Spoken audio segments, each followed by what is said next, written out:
اللہ کے نبی نے 4 دعائیں مانگی کہ اللہ میری امت پہ تیرا ایسا عذاب نہ آئے جو انہیں ختم کر دے. اللہ نے کہا قبول ہے. یا اللہ ان پر کوئی زمینی ایسا عذاب نہ آئے جو انہیں ختم کر دے. اللہ نے فرمایا قبول ہے. یا اللہ ان پر کوئی دشمن ایسا نہ آئے جو انہیں مٹا دے. اللہ نے فرمایا قبول ہے. یا اللہ ان میں آپس میں اختلاف نہ ہو. تو اللہ نے فرمایا نہیں میرے محبوب یہ قبول نہیں، اختلاف ہوگا. یہ پیپر ہو رہا ہے، امتحان ہے. امتحان میں ہم دیکھیں گے کون حدود پہ قائم رہتا ہے، کون حدود کو پار کرتا ہے. تو اختلاف اس کائنات کی لازمی چیز ہے. مذہب کے نام پر بھی ہوگا، سیاست کے نام پر بھی ہوگا، اور چھوٹی چھوٹی باتوں پر ہوگا، اور صحیح نیت کے ساتھ بھی ہوگا اور فساد کی نیت کے ساتھ بھی ہوگا.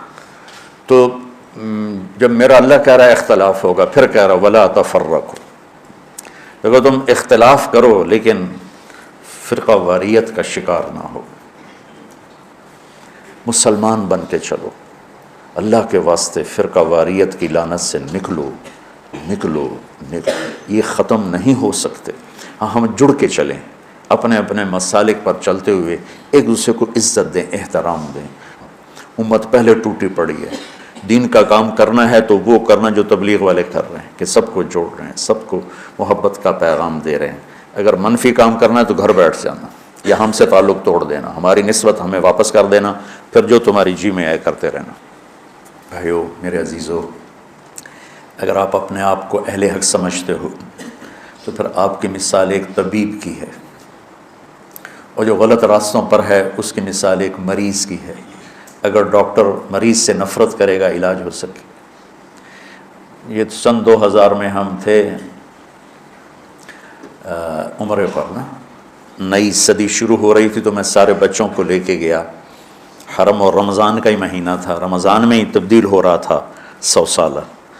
تو تراویح کے دوران وہ جو رات تھی اصل 31 دسمبر کی رات، مولوی یوسف صاحب کو پیٹ درد شروع ہو گیا، تو ہمیں تراویح چھوڑ کے نکلنا پڑا. میرے ایک دوست تھے کنگ عبدالعزیز ہاسپٹل میں ڈاکٹر، میں نے ان کو فون کیا، آج کل ادھر ہوتے ہیں لاہور میں. میں نے کہا اس طرح بچے کو پیٹ میں درد ہے تو بہت زیادہ ہے، کہ میں ہاسپٹل آ رہا ہوں آپ بھی آ جائیں. تو میں اس کو لے کے گیا. تو لفٹ میں ہم تھے تو اوپر ان کے جہاں کلینک تھا وہاں وہ لے جا رہے تھے. اب میں باپ ہوں، یہ بیٹا ہے، یہ ڈاکٹر ہے.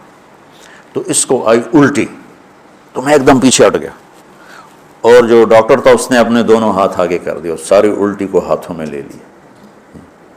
میں موت تک یہ منظر نہیں بھول سکتا. میں باپ ہو کے پیچھے ہٹ گیا کہ میرے کپڑے نہ خراب ہو جائیں. اس نے اپنی ڈیوٹی کا حق ادا کیا. اس کا تو وہ کچھ نہیں لگتا تھا، میرا لگتا تھا، اور میں پیچھے ہو گیا.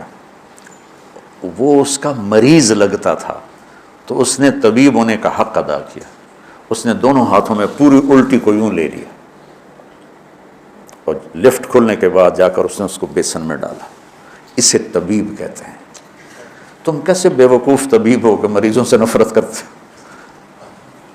تمہارے سامنے نبیوں کی سیرت ہی کوئی نہیں، تمہارے سامنے اکابرین امت کی سیرت ہی کوئی نہیں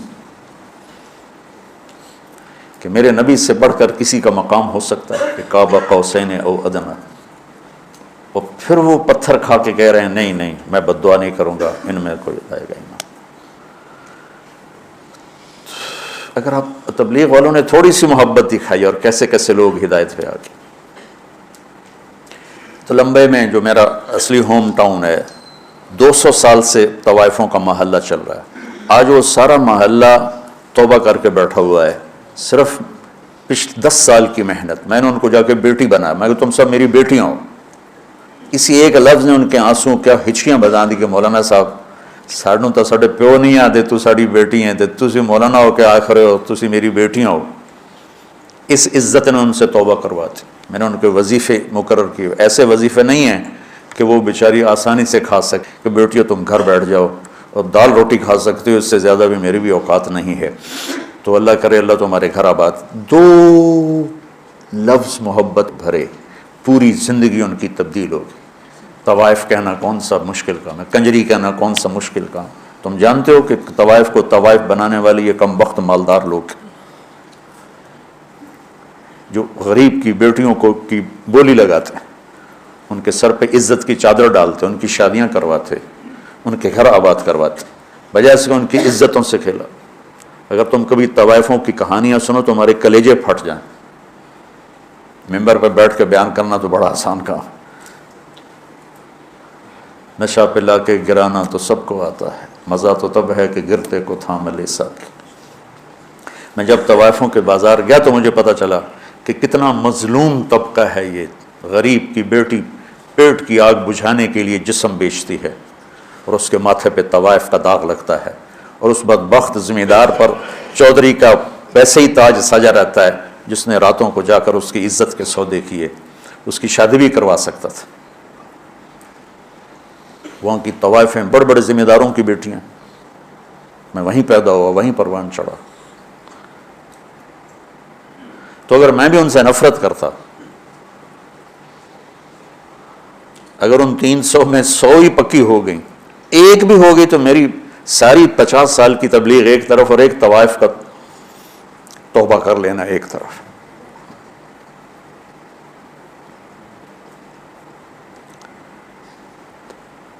کہاں سے تم نفرت لے کر آئے؟ دکاندار گاہکوں سے نفرت شروع کر دے، دکان چلے گی اس کی۔ طبیب مریضوں سے نفرت کرے، کلینک چلے گا اس کا۔ تم کیسے بے وقوف اہل حق ہو جو اپنے آپ کو صحیح بھی کہتے اور جو غلط ہیں ان سے نفرت بھی کرتے؟ انہیں جہنم سے بچاؤ، ان کی جنت کا راستہ ڈھونڈو۔ جنید جمشید رحمۃ اللہ علیہ ایک دفعہ مجھ سے کہنے لگے، مولانا اگر ایک دفعہ بھی تم مجھے کہتے نا کہ گانا بجانا حرام ہے، تم حرام کھاتے ہو، تو زندگی بھر میں تیرے قریب کبھی نہ تھا۔ تم نے کبھی مجھے احساس ہی نہ دلایا، اور اتنی محبت دی کہ میں خود ہی سب کچھ چھوڑ گیا۔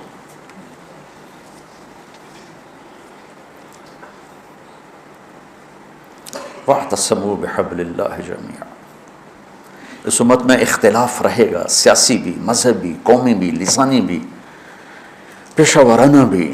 اس کی باؤنڈری، اس کے اندر رہو، اس کے اندر رہو۔ میں اکابر دیوبند کی تحقیق پر مطمئن ہوں، لیکن میں باقیوں سے نفرت نہیں کرتا۔ جو اہل السنت والجماعت کی تعبیر انہوں نے کی ہے، میں اس پہ مطمئن ہوں۔ ہاں جزیات میں ہر ایک کا اختلاف ہوتا ہے، کوئی تقلید میں اندھا مقلد نہیں ہوں، اندھا مقلد ہونا کوئی صفت نہیں ہے، عیب ہے۔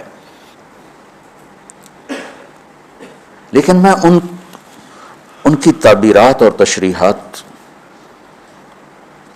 کو اہل سنت والجماعت کی تعبیر سمجھتا ہوں۔ اس کے علاوہ جو ہیں ان سے میں اختلاف کرتا ہوں، نفرت نہیں کرتا۔ میرے منصب کا تقاضا ہے، جہاں مجھے اللہ نے بٹھایا ہے، کہ میں کسی سے نفرت، چور ڈاکو بدماش سے بھی نفرت، مجھے اس کے عمل سے نفرت ہے، اس کی ذات سے نہیں۔ مجھے اس کے غلط عقائد سے نفرت ہے، اس کی ذات سے نہیں۔ تو محبت تو دو۔ ہماری جماعت گئی چونیاں، تو لوگوں نے کہا چودھری حاکم بندہ بنے تاں تبلیغی جماعت نو منیے۔ چودھری حاکم وہاں کا بڑا جاگیردار تھا، قاتل، ڈکیٹ، رسہ گیر، قبضہ مافیا، جو برائی لکھنا چاہو سب اس کے کھاتے میں لکھی ہوئی تھی۔ تو ہماری جماعت گئی اس کو ملنے، میں تو نہیں گیا، 2 ساتھی گئے، اس کو اٹھا کے لے آئے مسجد۔ یہ ہے کوئی 93-94 کی بات، کوئی 6.25 فٹ اس کا قد، اتنا بڑا اس کا چہرہ، اور پنجاب والی دھوتی اس نے پہنی ہوئی، چادر ایڈی ایڈیاں ٹباں کڑی ہوئی ہیں، لمبا چولا تو چونا والا، اور میں سامنے چڑی جا دیا گو بہ گیا۔ اس کی اتنی ہیبت تھی، بڑی بڑی مونچھیں۔ اب میں کہا ایڈی بڑی بلا نال میں کی گل کر، مجھے یاد نہیں میں نے کیا بات کی، لیکن میں نے کوئی پیار محبت کی بات کی تھی جہاں تک مجھے یاد۔ تو یقین مانو بچوں، میرے بچے بیٹھے، میری اولاد بیٹھے، 10 منٹ نہیں گزرے وہ مجھ سے کہنے لگا، مولوی جی ایک گل دسو۔ میں کہا پوچھو۔ بس ایک شرک نہیں کیتا، باقی سارے گناہ کیتے، میری توبہ ہو جیسی۔ 10 منٹ کی محبت، قتل، ڈاکے، زنا، چوریاں، قبضے، زیادتیاں، اور 10 منٹ کی محبت کے بعد وہ مجھ سے میری بات کاٹ کے کہتا ہے مولوی جی ایک گل تو دس، ایک شرک نہیں کیتا باقی سارے گناہ کیتے ہیں، معافی ہو جس. اور اس 10 منٹ پر اس نے ایسی توبہ کی کہ واپس جا کے اس نے وہ مسجد کا دروازہ ملا اور سارے لوگوں کی زمینیں واپس کی، پیسے واپس کیے، غلط مقدمے اٹھائے، اور 6 مہینے بعد وہ مر گئے. موت سر پہ کھڑی تھی اور اللہ تعالیٰ نے صرف اس کو محبت اور عزت دی اور اس کی پوری زندگی کا رخ تبدیل ہو گیا. تو گھروں میں بھی نفرتیں مٹاؤ، محبتیں پیدا کرو. صرف مذہبی اختلاف کی نہیں ہو رہی، چھوٹے چھوٹے رشتوں پہ لڑائی، میں نے رشتہ مانگا مجھے رشتہ نہیں دیا بس بات ختم. یہ بھی کوئی لڑائی کی چیز ہے؟ رشتے تو اللہ پاک کی طرف سے طے ہوتے ہیں. جاؤ دیکھو کہ بھائی بھائی میں نہیں بولتے، دیکھو جی میں رشتہ مانگا رشتہ ہی نہیں دیتا، میں پیسے مانگے میں نے انہیں قرضہ ہی نہیں دیتا، میں بیمار ہوا میں نے پوچھنا ہی نہیں آیا، ان کی بچی دی شادی آئی اس نے کارڈ ہی نہیں بھیجے. اس پہ لڑائیاں ہو رہی. اور ہمارے دیہاتوں میں ہوتا ہے جہاں قریبی ہوتا ہے نا تعلق تو وہاں خود جاتے ہیں شادی پہ بلانے، اور جہاں ذرا اس سے کم ہو تو نوکر بھیجتے ہیں، جہاں عمومی سطح کا ہو تو وہاں پھر کارڈ بھیج دیتے ہیں ڈاک کے ذریعے. تو ایک شادی تھی تو میں نے پوچھا اپنے چاچا مر گیا بیچارہ، میں کہا چاچا جی تسی گئے نہیں تو شادی آئی فلانے دی، کہ پتر میں اپنے پتر دی شادی کیتی آئی نا تو میں انہوں نے آپ سدن گیا تو انہوں نے نوکر گھلیا، ہوں میں جانا بھلا میں نہیں جانتا وہ آپ کیوں نہیں آئے مینو سدن واسطے، میں نہیں جانتا. نہیں گیا چاچا میرا مر گیا اس لیے بتا رہا ہوں بیچارہ. یہ ہماری ثقافت ہے، یہ ہمارے اخلاق. یہ صرف کوئی مذہبی اختلاف کی بات نہیں کر رہا ہوں، چھوٹی چھوٹی باتوں پہ لڑائیاں جھگڑے فساد. بچوں امت بنو اللہ کے واسطے.